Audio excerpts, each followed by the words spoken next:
வணக்கம் மக்களே. Nita form India சேனல்லேருந்து இன்றைய பதிவு பார்த்தீங்கன்னாங்க, குண்டு மல்லி வந்து பார்த்திங்கன்னா ஒரு ஃபுல்லாக டீட்டெயில்ஸாக இந்த வீடியோவில் நம்ம பார்க்க போகிறோம். ஆல்ரெடி நம்ம நிறையா வீடியோக்கள் போட்டிருக்கோம். நம்மளுடைய ஸ்பெஷல் அப்படி என்னான்னு கேட்டிங்கன்னா, டே டு டே நம்ம தோட்டத்தில் குண்டு மல்லி பற்றி என்ன நடக்குது, ஏது பண்ணுறோம் அப்படின்றத ஒரு தொகுப்பாக வந்து நம்ம வந்து கொடுத்துக்கிட்டே இருக்கோம். எவ்ரிடே வந்து ஒரு வீடியோ நம்ம கண்டினியூஸாக போடுறோம். சேனல் பேர் வந்து பார்த்திங்கன்னா நிதா ஃபார்ம் இந்தியா. நீங்கள் வந்து நம்ம சேனலில் பிடிச்சிருந்தா லைக் பண்ணுங்கள், ஷேர் பண்ணுங்கள், சப்ஸ்கிரைப் பண்ணிக்கிங்க. ஏன்னா நம்ம கொடுக்க போகிற ஒவ்வொரு விஷயமும் வந்து ரொம்ப முக்கியமான விஷயம் விவசாயத்தை பொறுத்த வரைக்கும். இன்றைக்கி வந்து பார்த்திங்கன்னா விவசாயத்துறையே வந்து பார்த்திங்கன்னா ரொம்ப ஒரு என்ன சொல்கிறது, ஒரு இன்கம் இல்லாத ஒரு செக்டராக வந்து ஒரு கண்ணோட்டத்தில் வச்சுருக்காங்க. அதை வந்து நம்ம பிரேக் பண்ணுறோம். அது எப்படி பிரேக் பண்ணுறோம் அப்படின்னா, நம்ம வந்து இன்கம் இதில் இருக்குது. பெரிய பெரிய ஒரு கார்ப்பரேட் கம்பெனியில் உள்ளவங்க அல்லது ஒரு ஐடி செக்டாரில் உள்ளவங்க இதில் வந்து லாபம் எடுக்கிறாங்க. அதேமாரி வந்து ஒரு பெரும் முதலாளிங்க இருக்கிறவங்க வந்து ஏக்கர் ஆயிரக்கணக்கான ஏக்கரில் வாங்கி அதில் வந்து ஃபார்மிங் பண்ணுறாங்க. அதில் வந்து ஒரு சின்ன ஒரு எக்ஸாம்பிள் நான் சொல்லணும் அப்படின்னு பார்த்தீங்கன்னா, ரிலையன்ஸோட ஓனர் வந்து, நான் பேர் சொல்ல விரும்பலை, ரிலையன்ஸ் கம்பெனியோட ஓனர் வந்து அவங்க வந்து பார்த்திங்கன்னா நம்ம இந்தியாவில் தான் இருக்குது அவங்க ஃபார்மு. கிட்டத்தட்ட ஒரு அப்ராக்சிமேட்டாக வந்து பார்த்திங்கன்னா ஒரு 700 ஏக்கர் அளவில் ஃபுல் அண்ட் ஃபுல் பார்த்திங்கன்னா மேங்கோ ஃபார்ம் வச்சுருக்காங்க. ஏஷியாவிலே நம்பர் 1 எக்ஸ்போர்ட்டர் அவங்க தான் இப்போது. அப்போது இதுலேருந்து என்ன தெரியுதுன்னா, விவசாயத்தில் லாபம் இல்லைன்னு சொல்லவும் முடியாது. விவசாயத்தில் லாபம் இருக்குது. ஆனால் நமக்கு அது எப்படி நம்ம வந்து அறுவடை பண்ணுறது அந்த லாபத்தை அப்படிங்கிறது தான் நமக்கு ஒரு பெரிய சிக்கல். இப்போ நான் இதுமாதிரி சொல்கிறேன்றதுனால நான் ஏதோ விவசாயத்தில் பெரிய சாதிச்சிட்டேன் அப்படின்லாம் நீங்கள் நினச்சிக்காதீங்க. நான் என் அறிவுக்கு நான் என்னோடய அனுபவத்தையும் வச்சு நான் பார்க்கும்போது நான் புரிஞ்சுக்கிட்டது என்னான்னு கேட்டிங்கன்னா, இந்த விஷயந்தான் நான் வந்து முதல்ல புரிஞ்சுக்கிட்டேன். உதாரணத்துக்கு, நம்ம இந்த விவசாயத்துறையை வந்து பார்த்திங்கன்னா எனக்கும் புதுசு தான். நான் வந்து விவசாய பேக்ரவுண்டு ஃபேமிலி கிடையாது. எங்கள்கிட்ட விவசாய நிலமும் கிடையாது. நாங்கள் வந்து பார்த்திங்கன்னா என்னுடைய பேரார்வம் தான், விவசாயத்தை வந்து ஒரு பேரார்வம். இயற்கை வந்து எனக்கு வந்து ஒரு பயங்கரமான ஒரு ஈடுபாடு எனக்கு. அந்த ஒரு காரணத்தினால தான் நான் வந்து ஒவ்வொரு இடமா நல்லா தேடி தேடி கண்டுபிடிச்சி இடத்த வாங்கி நம்ம ஒரு 3 கிணறு வச்சு பல பயிர்கள்லாம் வச்சுருக்கோம். ஒரு 500 தென்னை வந்து ஆல்ரெடி உற்பத்தி பண்ணியாச்சு, அறுவடைக்கு வர ஸ்டேஜில் இருக்குது. ஒரு 500 தென்னை நட்டிருந்தோம். ஒரு சில டியூ டு சம் ரீசன் வந்து நம்மளால் அதை வந்து கண்டினியூஷன் பண்ண முடியல. அது சின்னதாக ஒரு இஷ்யூ வந்து நம்ம இயற்கை இஷ்யூ கிடையாது, நம்மளுடைய மேன் எரர் தான். அதனால் அது நம்மளால் காப்பாற்ற முடியல. அதனால் அது ஆல்டர்னேட்டிவ் 600 தென்னை வந்து பதியம் போட்டிருக்கோம். இன்னொரு 3-4 மந்தில் அதை நட்டுருவோம் இப்போ மறுபடியும். அப்போ 1000 பிளான்ட்ஸ் ஆகிடும் தென்னை. ஒரு 7000 தேக்கு மரம் இருக்குது. ஒரு 1500 சந்தனம் இருக்குது. ஒரு 5000 முருங்கை மரம் இருக்குது. அது போக வந்து பார்த்திங்கன்னா 3.5 ஏக்கர் அளவில் வந்து பார்த்திங்கன்னா நாங்கள் வந்து மல்லி போட்டிருக்கோம், இன்க்ளூடிங் ஃபார் த காக்கடான். இப்போ நான் வந்து இந்த அளவுக்கு நான் ஒரு ஹியூஜில் வந்து நான் வந்து விவசாயம் பண்ணுறேன் அப்படின்னும்போது என்னோடய நாலேஜ் என்னவாக இருந்தது கேட்டால், பெருசாக எனக்கு வந்து நாலேஜ் கிடையாதுங்க. விவசாயத்தில் நான் என்ன பண்ணணும், என்ன பயிர் செலக்ட் பண்ணணும், என்ன கிராப் நமக்கு எவ்வளோ லாபம் கொடுக்கும், இல்லை ஒன்றுமே தெரியாது. அப்படி இருக்கும்போது சமயத்தில் தான் நான் வந்து இந்த ஸ்டெப் பை ஸ்டெப்பாக தான் நான் போனேன். 1 by 1 நான் வந்து கற்றுக்கிட்டேன், புரிஞ்சுக்கிட்டேன். முதல்ல அந்த விவசாயத்தில் வந்து முன்னோடியாக இருக்கிறவங்க, தமிழ்நாட்டை வந்து நம்ம இந்தியா முழுக்க இருக்கிற முன்னோடி விவசாயிகிட்ட எல்லாமே வந்து ஒரு இன்ட்ராக்ஷன் வச்சேன். முதல்ல அவங்களோட பேச ஆரம்பித்தேன். அவங்களோட தொலைபேசி எல்லாம் எடுத்து அவங்களோட வந்து மொபைல் பேசினேன். சில இடங்கள் நேரடியாக விசிட் பண்ணேன். அப்படி விசிட் பண்ணும்போது ஃபஸ்ட்டு அவங்க வந்து புரிஞ்சுக்கிட்டது என்னென்னு கேட்டிங்கன்னா, லாங் டேர்ம் கிராப் வந்து பார்த்திங்கன்னா டீ கூட்டில் வந்து எக்ஸலண்ட் இன்கம் இருக்குது. அதாவது நம்ம வந்து 15 வருஷம் நம்ம வந்து கஷ்டப்பட்டு மரத்தை வளர்த்துட்டோம்னா, ஒரு மரம் 20,000 30,000 போச்சுன்னா கூட ஒரு 7,000 மரம் நான் போட்டிருக்கேன் அப்படின்னா எனக்கு கிட்டத்தட்ட ஒரு 20 கோடி நான் வந்து எனக்கு லாபம் இருக்குது அதில். இந்த 20 கோடிங்கிறது வந்து பார்த்திங்கன்னா எல்லாமே ஒரே ஷாட்டில் வருமானா வராது. ஏன்னா மரம் வந்து மெச்சூர்டு எப்படி இருக்கோ அதை பொறுத்து தான். ஒரு 2-3 வருஷம் முன்ன பின்ன வரும். ஒரு 5 வருஷத்தில் மரம் வெட்ட ஆரம்பித்தா லாஸ்ட்டில் உள்ள மரம் வந்து வெட்டுறதுக்கு ஒரு 20 வருஷம் ஆகிடும். ஏன்னா 5 வருஷம். ஏன்னா சில மரங்கள் நல்லா டாப்பில் க்ரோத் ஆகுது, சில மரங்கள் கொஞ்சம் மீடியமாக இருக்குது, சில மரங்கள் கொஞ்சம் வீக்னஸாக தான் இருக்குது. அதெல்லாம் நம்ம வந்து சரி பண்ணணும்னா நம்ம சில காலங்கள் தேவைப்படுமே தவிர வீணாக போகாது.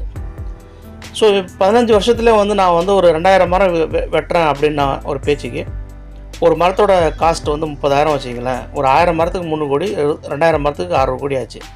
இது எந்த தொழில் நீங்கள் பண்ணாலும், அதாவது நான் என்ன தொழில் சொல்கிறேன்னா, நம்ம ஒரு தொழில், ஒரு ரெஸ்டாரண்ட்டோ இல்லை ஹைப்பர் மார்க்கெட், சூப்பர் மார்க்கெட்டோ, இல்லை ஒரு ஹார்ட்வேர்ஸோ, இல்லை ஒரு சினிமா தியேட்டரோ, மேரேஜ் ஹாலோ ஏதோ ஒன்று பண்ணுறீங்க அப்படின்னா கூட இன்வெஸ்ட்மெண்ட் வந்து பார்த்தீங்கன்னா, ஒரு சினிமா தியேட்டர்லாம் நீங்கள் கட்டணும் வைக்கணுன்னா 2 கோடி ஆகிடும். ஒரு நல்ல ஒரு மேரேஜ் ஹால் நீங்கள் கட்டணுன்னா கிட்டத்தட்ட அதுவும் 2 கோடிக்கு மேலே ஆகிடும். அப்போ நம்ம விவசாய நிலங்கள் வந்து பார்த்திங்கன்னா, நம்ம வாங்கிட்டு அந்த சொத்தாக நம்ம வந்து மரம் வைக்கிறது வந்து ரொம்ப சீப்பு. ஒரு மரம் வந்து 3 ரூபா தான். நம்ம காலம்தான் அதுக்கு தண்ணி பாய்க்கணும், கொஞ்சம் சில ஃபெர்டிலைசர் வைக்கணும், மரத்தை வந்து கவாத்து பண்ணணும். இதுதான் நம்மளோட வேலை. இது வந்து முழு நேர வேலை கிடையாது. இது வந்து ஒரு பார்ட் டைம் தான். நம்ம வேறு தொழில் பண்ணிக்கிட்டே நம்ம இந்த இதுவும் சேர்த்து பண்ணிக்கலாம். இது வந்து சைடு தொழில் தான். அந்த ஒரு காரணத்தினால தான் நான் இது வந்து நான் வந்து பண்ணுறது. விவசாயத்தில் லாபம் இல்லைன்னு சொல்கிறவங்களுக்கு நான் இது ஒரு எக்ஸாம்பிளாக நான் உங்கள்கிட்ட நான் சொல்கிறேன். அதே மாதிரி வந்து பார்த்திங்கன்னா, தென்னை ஒரு மரம் வந்து 200 காய் காய்க்குதுன்னா, ஒரு காய் நமக்கு 10 ரூபா கணக்கு வச்சாலும் ஒரு மரம் 2000 ரூபா நமக்கு வருஷத்துக்கு கொடுக்கும். ஒரு 500 மரம் வச்சா 10 லட்சம் ஆச்சு வருஷத்துக்கு. மாதம் வந்து அப்ராக்சிமேட்டாக 1 லட்ச ரூபா நமக்கு லாபம் இருக்குது. இதில் என்ன வேலை? நம்ம தண்ணி பாய்க்கணும், நம்ம ஃபெர்டிலைசர் அதாவது இயற்கை உரமோ செயற்கை உரம்னு வைக்கணும். ரெண்டாவது வந்து பார்த்திங்கன்னா, மரம் ஏறி அவங்களே பறிச்சுட்டு போயிடுவாங்க. நம்ம ஒரு வேலையும் கிடையாது. வருஷத்துக்கு ஒரு தடவை மரத்தை வந்து நம்ம சுத்தம் பண்ணணும். இதுதான் நம்மளோட வேலை. ஸோ இது எல்லாமே வந்து பார்த்திங்கன்னா முழு நேரம் நமக்கு தேவையில்லைங்க. இது வந்து நம்ம கொஞ்ச நேரம் வேலை பார்த்தா போதும். ஒரு ஆஃப் டே இல்லை 3-2 ஹவர்ஸ். இல்லைனா நீங்கள் வந்து ஒரு தோட்டத்தில் பண்ணையால் வச்சுக்கிட்டு நீங்கள் உங்கள் வேலையை தொழில் பார்க்கலாம், பிஸ்னஸ் பண்ணலாம். இது வந்து உங்களுக்கு ஒரு சைடு வந்து பிஸ்னஸ் இன்கம் வந்துக்கிட்டே இருக்கும். அதுக்கு அடுத்தது வந்து பார்த்திங்கன்னா, நம்ம ஃபேவரெட்டு குண்டுமல்லி தான் டிஃபால்ட்டு. இந்த குண்டுமல்லி வந்து பார்த்திங்கன்னா டே டு டே இன்கம்மு, மார்க்கெட்டில் என்றைக்குமே டிமாண்டு குறையாத ஒரு பொருள்.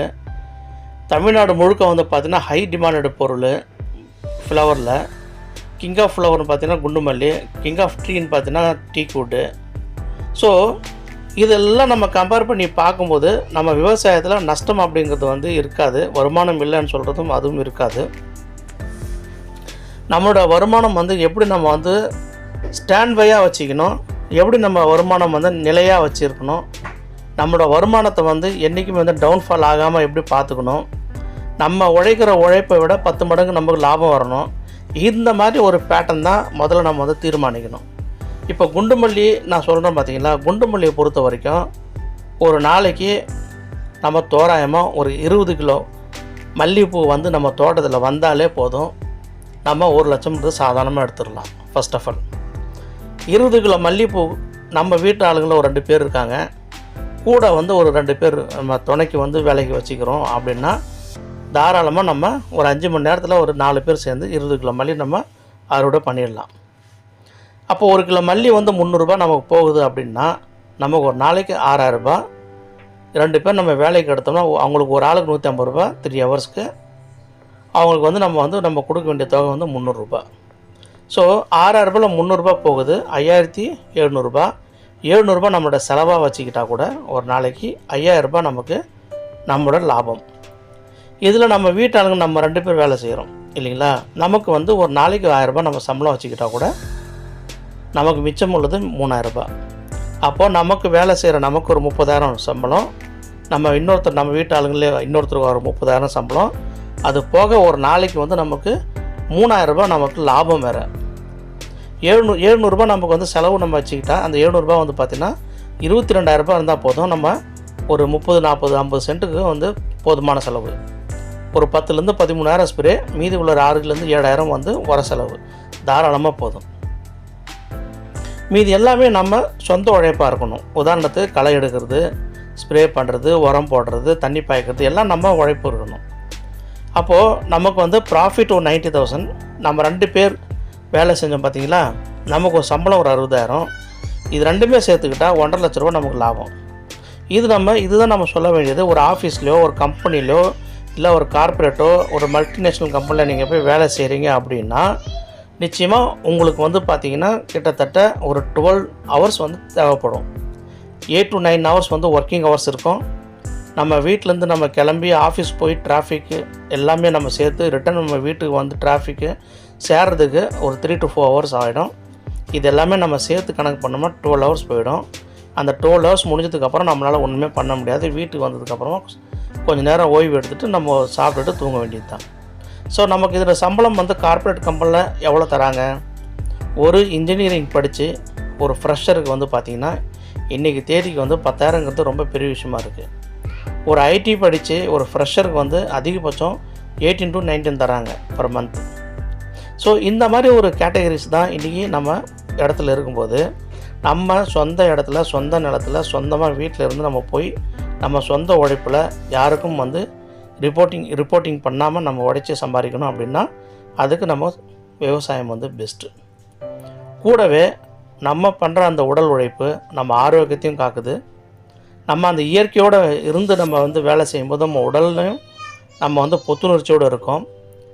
எந்த விதமான ஒரு பொல்யூஷன் அந்த இடத்துலேருந்து நம்ம வந்து தப்பிக்கலாம்.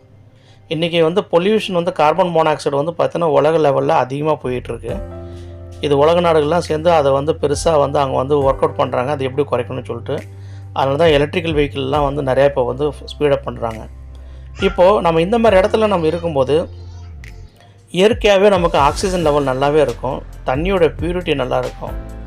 ஸோ இந்த மாதிரி இடத்துல நம்ம இருக்கும்போது நமக்கு பார்த்திங்கன்னா உடல் ரீதியாகவும் நமக்கு வந்து ஒரு பெனிஃபிட்டு. உடற்பயிற்சி பண்ணுறதுக்கு பதிலாக நம்ம தோட்டத்தில் ஒரு 12 ஹவர்ஸ் இல்லை 6 ஹவர்ஸ் நம்ம வேலை பண்ணாலே அதுவும் நம்ம ஆரோக்கியம் கூட, நமக்கு வருமானமும் இருக்குது. ஸோ இந்த மாதிரி ஒரு தொழில் தாங்க நமக்கு வந்து உண்மையிலே நம்ம லைஃப்பில் வந்து நம்மளை சீக்கிரம் க்ரோ பண்ணோம், நல்லா ஹெல்தி லைஃபாக வைக்கும். இதை வந்து எப்படி சூட்டபிள் இல்லை அப்படிங்கிறது நான் சொல்கிறேன் பாருங்கள். ஸ்டார்டிங்கில் நமக்கு வந்து இன்கம் டெஃபினட்டாக வேணும். நமக்கு வந்து ஏதாவது ஒரு பேசிவ் இன்கம் இருந்தால் தான் இது சப்போர்ட் பண்ண முடியும்.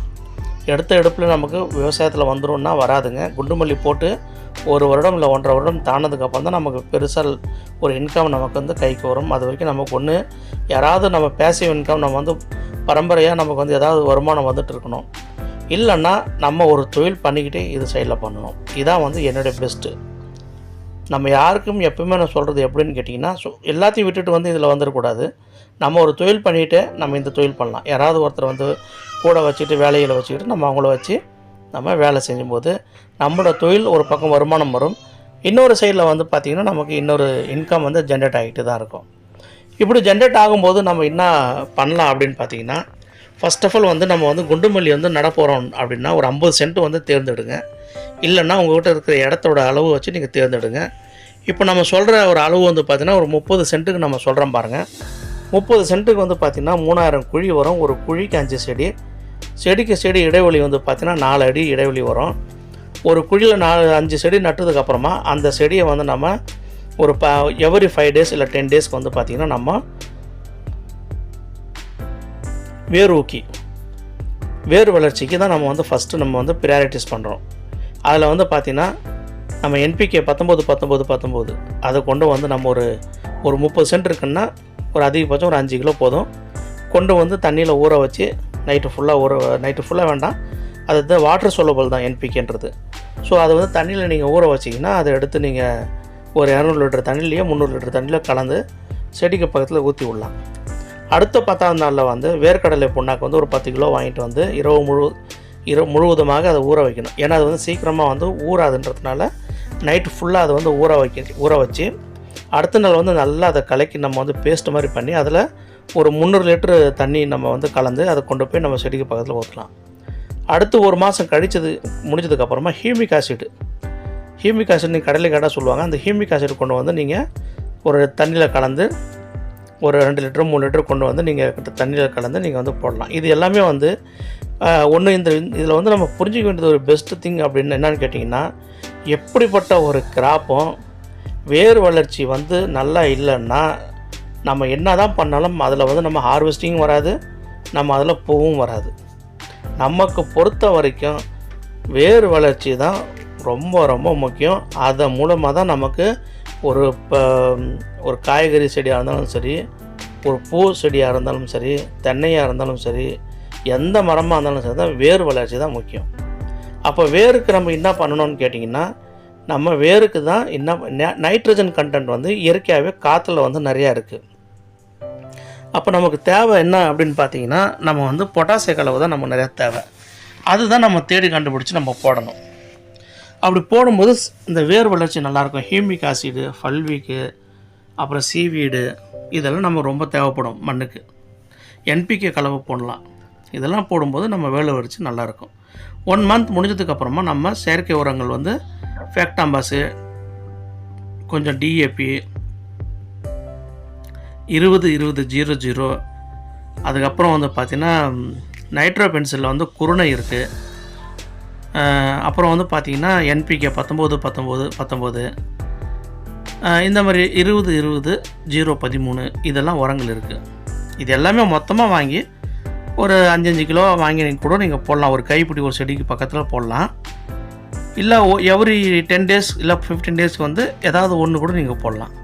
இப்போ என்னோடய சஜஷன் வந்து பார்த்திங்கன்னா, நீங்கள் ஃபேக்டாம்பாஸு 20-20-00, என்பிகே இந்த மாதிரி உரங்கள்லாம் நீங்கள் வாங்கி, நீங்கள் டிஏபி இதெல்லாம் வாங்கி 5-5 கிலோ வாங்கி நல்லா கலந்து, இது நைட்ரோபென்சில் குருணை இது ஒரு 5 கிலோ இதெல்லாம் வாங்கி நீங்கள் கலந்து ஒரு செடிக்கு பக்கத்தில் ஒரு கைப்பிடி அளவு வைக்கலாம்.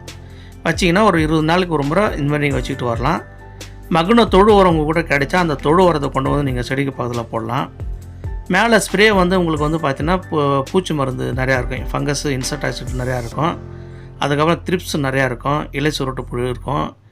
அப்புறம் வந்து பார்த்திங்கன்னா இந்த மொக்கு புழு இருக்கும். இதெல்லாம் நிறையா பிரச்சனை வரும் நமக்கு தோட்டத்தில். இதை வந்து நம்ம கண்ட்ரோல் பண்ணணும் அப்படின்னு பார்த்தோம்னா நம்ம என்ன பண்ணலான்னா, தைமோத்தேசியம், மோனோக்ரோட்டோபாஸ் தி பெஸ்ட்டு காம்பினேஷன். விலை கூட ரொம்ப சீப்பாக தான் இருக்கும். இது ரெண்டுமே கொண்டு வந்து நீங்கள் வந்து ஒரு முறை அடிக்கலாம். அடுத்தது வந்து இன்னும் கொஞ்சம் புழு அதிகமாக இருக்குது, பிரச்சனையாக இருக்குது, நிறையா கண்ட்ரோல் ஆகலை அப்படின்னா கிரேசியா வந்து வாங்கிட்டு வந்து அடிங்க. அது பயங்கர காஸ்ட்லியான மருந்து. ஆனால் அது வேணும் ஒரு தடவை மாதத்தில் ஒரு தடவை கொண்டு வந்து அடிங்க. நிறையா பிரச்சனை தான் அது அடிங்க, ஏன்னா ரொம்ப காஸ்ட்லியாக இருக்கும். அது ஒரு ஆவரேஜ் ப்ரைஸ்னு வந்து பார்த்திங்கன்னா மோனோக்ரோட்டோபாஸும் தைமோத்தேசியம் வந்து நல்லாயிருக்கும். அதுக்கு அடுத்த காம்பினேஷன் வந்து பார்த்திங்கன்னா 2 ஆயிடுச்சிங்களா, 2 வாரம். 3வது வாரம் வந்து பார்த்திங்கன்னா ஆல்ஃபா கார்டு, அதுக்கப்புறம் பார்த்திங்கன்னா இட்செல்லு, இது ரெண்டும் கொண்டு வந்து நீங்கள் அடிக்கலாம். அப்புறம் டெலிபேட், இதுவும் பவுட்ரு, இதெல்லாம் நல்ல மருந்து. ஹிட்செல்லு, ஆல்ஃபா கார்டு, ஆல்ஃபா மைத்ரேனு, ஹிட்செல்லு, கிரேசியா, தைமோத்தேசியம், இமாஜின் பென்சோசைட்டு இதெல்லாம் வந்து நல்ல மருந்துங்க. இதெல்லாம் யாருமே இவ்வளோ தெளிவாகலாம் சொல்ல மாட்டாங்க. அதனால் நம்ம இந்த மருந்தெல்லாம் வாங்கி பண்ணும்போது கடைக்காரங்களே உங்களுக்கு ஏதாவது ஒரு மருந்து புதுசாக மார்க்கெட்டில் வந்திருக்கு அப்படின்னு சொன்னாங்கனாக்கா, நீங்கள் என்ன பண்ணலாம், தாராளமாக கொஞ்சமாக வாங்கிட்டு வந்து, அளவில் கொஞ்சமாக வாங்கிட்டு வந்து நீங்கள் வந்து ட்ரையல் பண்ணி பார்த்துட்டு அதுக்கப்புறம் நீங்கள் பண்ணுங்கள். பெஸ்ட்டாக இருக்கும். ஏன்னா இதில் என்ன சில குழப்பம், என்ன பிரச்சனை வரும்னா, நம்ம சில மண்ணுக்கும் சில செடிக்கும் சில மருந்து எடுத்துக்குது, சில மருந்து எடுத்துக்க மாட்டேங்குதுங்க. இப்போ நான் அடிக்கிற மருந்து வந்து என்னோடய ஃப்ரெண்டுக்கு சஜஸ்ட் பண்ணால் அதை எடுத்துக்க மாட்டேங்குது. அவருக்கு அவர் அடித்த மருந்து நான் அடித்தேன், எனக்கு எடுத்துக்க மாட்டேங்குது. அதனால் கொஞ்சம் ட்ரையல் பண்ணிவிட்டு நீங்கள் பண்ணுங்கள், அது பெஸ்ட்டாக இருக்கும். அதேமாரி பூ நல்லா ஒரு 6 மாதம் தாண்டினதுக்கப்புறமா பூ வரத்துக்காக நீங்கள் என்ன பண்ண, இப்போ நான் சொன்ன அதே பூச்சி மருந்து, அதாவது நல்லா புரிஞ்சுக்கிங்க. அடி உரம் 20 நாளுக்கு ஒரு தடவை வைக்கணும். பூச்சி மருந்து வாரம் ஒரு தடவை அடிக்கணும். இந்த பூச்சி மருந்து கூடவே பயோ மருந்தும் சேர்த்து அடிக்கணும். பூச்சி மருந்து வேறு, பயோ மருந்து வேறு. இப்போ நான் சொன்னதெல்லாம் பூச்சி மருந்து சொன்னேன்னா, இப்போ பயோ மருந்து வந்து பார்த்திங்கன்னா விப்புல், ஒரு வாரம் விப்புல் சேர்த்து அடிங்க, ஒரு வாரம் வந்து டபுள் சேர்த்து அடிங்க, ஒரு வாரம் வந்து நைட்ரோபென்சில் சேர்த்து அடிங்க, இன்னொரு 4வது வாரம் வந்து பார்த்தீங்கன்னா என்பிகே, ஜிப்ராலிக், போரான் இது 3 சேர்த்து அடிங்க. 4 வாரம் ஆகிடுச்சு. நீங்கள் அடித்து பாருங்கள், செடி வந்து ஒண்டர்ஃபுல்லாக இருக்கும். இன்னும் நிறையா பூ வரணும் அப்படின்னா எம்சி செட்டு, எம்சி எக்ஸ்ட்ரா இந்த மருந்து நீங்கள் சேர்த்து அடிக்கலாம். ஆனால் கொஞ்சம் விலை அதிகம். இது எல்லாமே எம்சி செட்டு, எம்சி எக்ஸ்ட்ரான்றது விலை அதிகம். இந்த மாதிரி மருந்தெல்லாம் நீங்கள் வாங்கிட்டு வந்து நீங்கள் அடிச்சிங்கன்னா, அடித்தா தான் வரும் மல்லி பொறுத்த வரைக்கும், இல்லைனா வராதுங்க. நம்ம என்ன தான் நம்ம வந்து மெயின்டெனன்ஸ் பண்ணாலும் செயற்கை மருந்து நம்ம அடித்து தான் ஆகணும். இல்லைனா மல்லியை வந்து நம்மளால் காப்பாற்ற முடியாது. ஏன்னா இதில் வந்து அவ்வளோ இன்கம் இருக்குது. ஒரு கிலோ மல்லி வந்து நான் சொன்ன அதே கணக்கு தான், 300 ரூபா. முந்தானத்து விஜயதசமி அன்னைக்கு வந்து பார்த்திங்கன்னா மல்லி வந்து 950 ரூபா எங்கள் மல்லியெல்லாம் நாங்கள் கடையில் போடும்போது. ஸோ இந்த மாதிரிலாம் வந்து இந்த சமயத்தில் வந்து நீங்கள் வந்து ஒரு 20 கிலோ கிடச்சதுன்னா ஜாக்பாட்டு, 20,000 ஒரே நாளில். ஸோ மல்லியை பொறுத்த வரைக்கும் நம்ம ஒரு மாதம் சம்பளம் ஒரு நாளில் கூட எடுக்கிறாங்க. இதுதான் ஸ்பெஷலு. வராதுன்னு சொல்லிட்டு நீங்கள் வந்து அவசரப்பட்டு எதுவுமே பண்ணக்கூடாது. ஏன்னா சில விஷயங்களை புரிஞ்சுக்கிறதுக்கும் சில விஷயங்கள் செஞ்சு அதை கொண்டு வரதுக்கும் டைம் எடுத்துரும். அந்த டைம் நம்ம வந்து வெயிட் பண்ணணும், அவ்வளோதான். சில மருந்து சூட் ஆகும், சில மருந்து சூட் ஆகாது. ஏன்னா ஒரு வருஷத்துக்குள்ளே பூ வந்து பெருசாக வராது. சில இடத்துல வந்து பார்த்துருக்கேன், நான் கண் கூட பார்த்துருக்கேன். ஒருத்தர் 2 பேரும் சேம் ஒரே இடத்துக்கு பக்கம் தான் போட்டாங்க. இவர் மண்ணுக்கு வந்து 30 சென்ட்லேயே வந்து 23 கிலோ தான் ஹையஸ்ட்டாக எடுத்தார் ஒரு நாளில். அவர் வந்து பார்த்தீங்கன்னா 45 கிலோ எடுத்தார் ஒரு நாள் ஹையஸ்ட்டாக. இதே 40 சென்ட்டில் வந்து பார்த்திங்கன்னா நம்ம திருவண்ணாமலை பக்கத்தில் வந்து மாயாங்குளம் சுட்டு ஒரு கிராமத்தில் ஒரு நண்பர் நமக்கு தெரிஞ்சவர் தான். அவர்கிட்ட நான் டெய்லி பேசிகிட்டு இருக்கும்போது அவர் வந்து சொல்கிறாரு, ஒரு பீக் டயத்தில் இந்த மே ஜூன் சமயத்தில் 37 சென்ட்டு தான் ஹையஸ்ட்டு 1 டேயில் வந்து 100 கிலோ எடுத்திருக்காரு. இதெல்லாம் சாத்தியம்தாங்க. சில நேரங்களில் வந்து பார்த்திங்கன்னா நமக்கு அமையலன்னு சொல்லிட்டு நம்ம வருத்தப்படாமல் அதுக்கு என்னென்ன சில விஷயங்கள் பண்ணுறோன்றதை நம்ம புரிஞ்சுக்கணும். இப்போ நீங்கள் பாருங்கள், நம்ம தோட்டத்தில் ஏற்கனவே ஒரு 1.5 ஏக்கர் காக்கடான்னு சேர்த்து இருக்குது.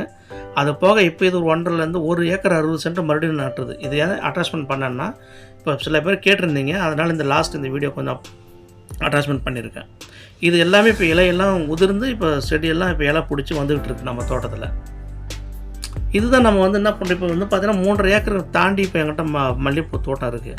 ஆனால் இதை வந்து சில விஷயங்கள் வந்து நம்ம கரெக்டாக பண்ணோம்னா, நம்ம வந்து ஒரு ஏக்கர் வச்சுருக்கிற ஒரு நண்பர் ஒருத்தர் 2.5 லட்ச ரூபா சம்பாதிக்கிறார். நண்பர் நாங்கள் வந்து 3.5 ஏக்கர் இப்போ இந்த புதுசாக போட்டதை விட சேர்த்து 3.5 ஏக்கர். அது ஏன் நம்ம வந்து அந்த சில விஷயங்கள் இன்னும் நம்ம கூட சொல்லலை அப்படின்னா, நம்ம செடிகள் வந்து கொஞ்சம் செடி தான் நம்ம ஒரு 2 வருஷம் பக்கமாக இருக்குது. மீதி எல்லாமே வந்து 1 வருஷம் இப்போ தான் கிராஸ் ஆகிருக்கு.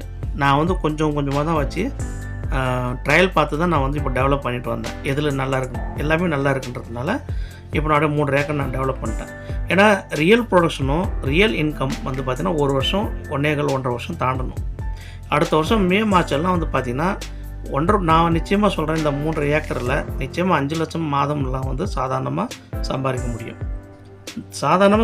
முடியும். அதனால் நம்ம வீடியோ பார்க்குற சில நண்பர்கள் வந்து உங்களுக்கு வந்து எதாவது டவுட் இருக்குன்னா வாட்ஸ்அப் நம்பர் கொடுத்துருக்கேன். நீங்கள் நேரடியாக என்னோடய கான்டாக்டில் வாங்க, நான் உங்கள்கிட்ட இன்னும் கொஞ்சம் தெளிவுபடுத்துகிறேன். யாருக்காவது சந்தேகம் இருந்தால் ப்ளீஸ் நம்ம சேனல் வந்து தயவு செஞ்சு சப்ஸ்கிரைப் பண்ணுங்கள். நிறையா வியூஸ் வரணும். தேங்க்யூ ஸோ மச்ங்க. Thank you for your support.